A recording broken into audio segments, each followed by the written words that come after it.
ভাত খাই না তোর বাবু আলোকে একটু কই যাবো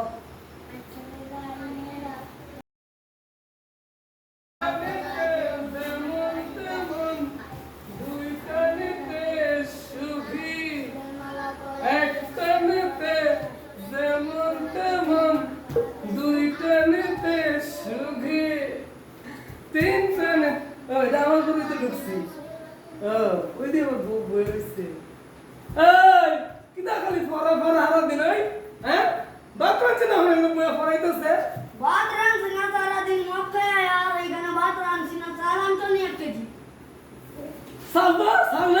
না চাল নাই নেতা এখানে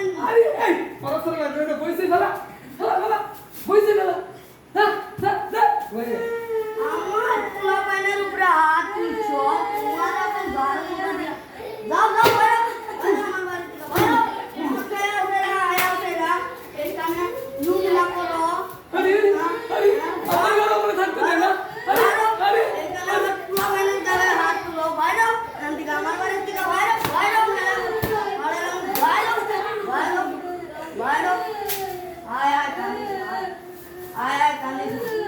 কালকের থেকে আমি তোর অনেক কাম করে ভাত খাওয়াম হ্যাঁ তোর বাবার মতন মানুষ লাগতো না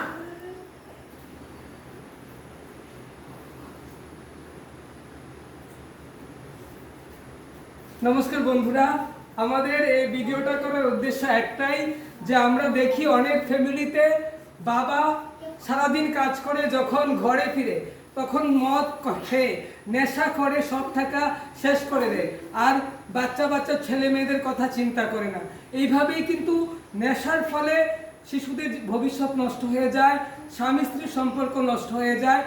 এই ফলেই নারীরা অনেক সময় স্বামীর ঘর ত্যাগ করে বাচ্চাদের সাথে নিয়ে। তো এই ভিডিওটার মাধ্যমে আমরা সবাইকে একটাই বার্তা দিতে চাই যে প্লিজ আপনারা কেউ নেশা করবেন না। নেশার কারণে পরিবার নষ্ট হয়, বাচ্চাদের ভবিষ্যৎ নষ্ট হয়। তাই মাধ্যমে আমরা এটাই তুলে ধরতে চাইছি যে একটা নেশা, একটা মদখুর পরিবার কিভাবে নষ্ট হয়ে যায় শুধু মদ খাওয়ার ফলে। এই ছোট শিশুদের ভবিষ্যৎ নষ্ট হয়ে যায়। তাই সবার কাছে অনুরোধ করছি, যারা এই ভিডিওটা দেখছেন, যারা মদ খান বা নেশা করেন, শ্রমজীবী, প্লিজ নেশা খেয়ে টাকা নষ্ট করবেন না। ছোট্ট বাচ্চাদের কথা ভাবুন, ছোট্ট বাচ্চাদের পড়াশোনার জন্য টাকা খরচ করুন। কোনো ধরনের নেশা জাতীয় দ্রব্য সেবন করবেন না। নেশা জাতীয় দ্রব্য সেবন না করলে সুস্থ থাকবেন, ভালো থাকবেন। আর হাত জোড় করে সবার কাছে একটাই অনুরোধ, যে কোনো ধরনের নেশা জাতীয় দ্রব্য সেবন স্বাস্থ্যের পক্ষে ক্ষতিকর।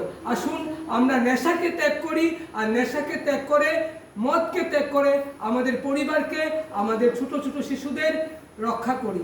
সবার কাছে একটা অনুরোধ, আসুন সবাই মিলে নেশামুক্ত সমাজ গড়ি।